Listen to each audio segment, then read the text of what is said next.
lutte contre la propagation du virus Covid-19 a contraint l'ensemble des États à prendre des mesures urgentes et exceptionnelles pour faire face au risque de ce que l'Organisation mondiale de la santé a qualifié de pandémie. Le Royaume du Maroc, qui a fait preuve d'agilité et d'anticipation, n'a pas fait exception à ce processus et a pris plusieurs mesures sous la haute orientation de Sa Majesté, le roi Mohamed VI. Pour intensifier les soutiens au Maroc face à la pandémie de Covid-19, 3 agences onusiennes, le Fonds des Nations Unies pour la population, l'Organisation mondiale de la santé et l'Organisation des Nations Unies pour le développement industriel, ont pu mobiliser $1 million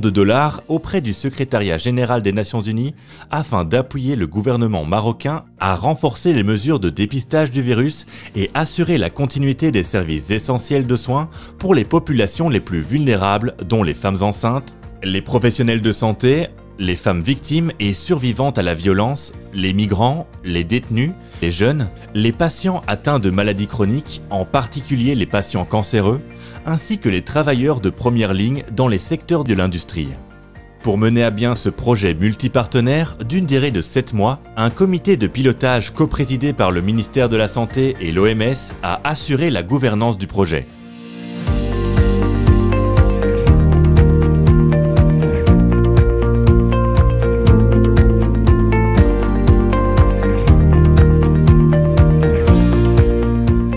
Le Maroc mise sur le maintien d'un dépistage de masse couplé à une vigilance accrue afin d'éviter tout rebond épidémique tout en intensifiant les opérations de sensibilisation aux mesures de santé, de sécurité et de distanciation physique, en plus de port du masque pendant la période post-confinement.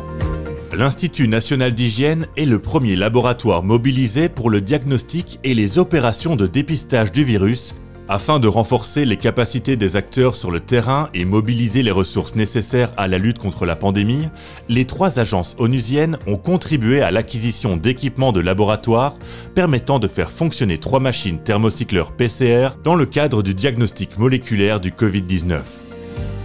Le projet a aussi permis à une dizaine de centres de santé primaires d'être dotés d'équipements médico-techniques permettant aux professionnels de la santé d'avoir un avis global sur la santé du patient. L'ensemble de ces mesures est essentiel pour assurer la continuité des services de soins de santé primaires et hospitaliers. Les autres actions de ce projet multipartenaire portent sur l'acquisition d'équipements de protection individuelle pour assurer la protection des professionnels de santé et de la population et sur la gestion du risque de contamination au Covid-19 dans les lieux de travail. Suivant l'évolution de la situation épidémiologique, les régions ayant une forte prévalence de cas de Covid-19 ont été priorisées par cette opération d'acquisition d'équipements de protection individuelle de la part de l'UNFPA et de l'OMS. Plus de 800 centres de santé et plus de 3000 professionnels de santé ont bénéficié de ce matériel. À Rabat, le centre de traitement ambulatoire géré par l'Organisation panafricaine de lutte contre le sida a été aménagé et équipé de façon à assurer la continuité des services de santé sexuelle et reproductive à travers l'humanisation de l'accueil et être ainsi en mesure d'accueillir les visiteurs en adoptant des mesures barrières d'hygiène et de prévention contre le virus et assurant ainsi la distanciation et la protection aussi bien des prestataires volontaires que celle des bénéficiaires de services essentiels. حنا كونتاكت مع الناس وحنا معرضين بزاف للفيروس وبالفضل ديال الكمامات وديال الفيزيال وديال هاد الوسائل ديال التعقيم اللي عندنا الحمد لله كيحميونا باش نستمروا ونزيدوا نستمروا. Par ailleurs, une campagne de masse et de sensibilisation sur les risques du Covid-19 a été réalisée s'articulant autour de dépliants disponibles en plusieurs langues afin de toucher un nombre plus élevé de la population marocaine, y compris la population migrante anglophone. Nous avons pu avoir et acquérir des moyens de prévention et de stérilisation qui nous ont permis de continuer notre travail dans la sécurité.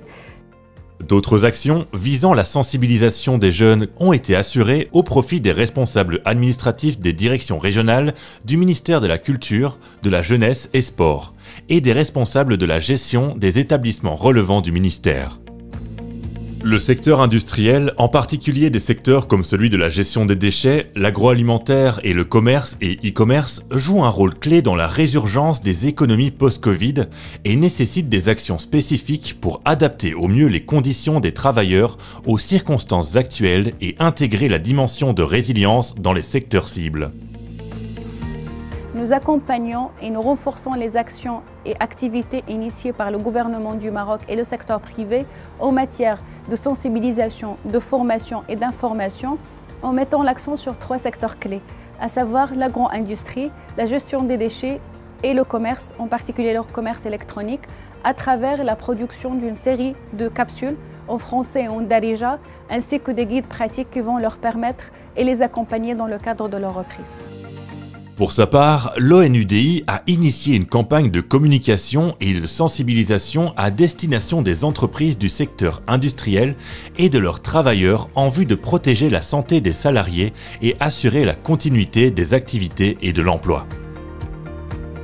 Dans un autre registre, face à la pandémie de la Covid-19, des actions ont été lancées en partenariat avec la Délégation générale à l'administration pénitentiaire et à la réinsertion pour agir en faveur des détenus. Une plateforme de consultation à distance dans 24 établissements pénitentiaires ne disposant pas d'un médecin à temps plein a été créé. Et le système de communication interne et externe pour le partage électronique des données des programmes de santé et des dossiers médicaux des détenus a été renforcé.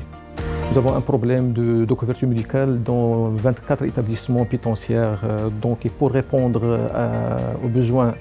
en matière de santé pour cette population qui compte à peu près 20 000 détenus. Donc on a mis en place cette plateforme de télémédecine. En même temps, ce sera un moyen pour protéger les détenus, de les faire sortir à l'hôpital. Donc c'est un moyen de protection contre le Covid-19. Des équipements de protection individuels ont été mis à disposition de ces établissements pénitentiaires afin que la consultation soit menée dans des conditions d'hygiène et dans le respect des règles de protection imposées par la Covid-19.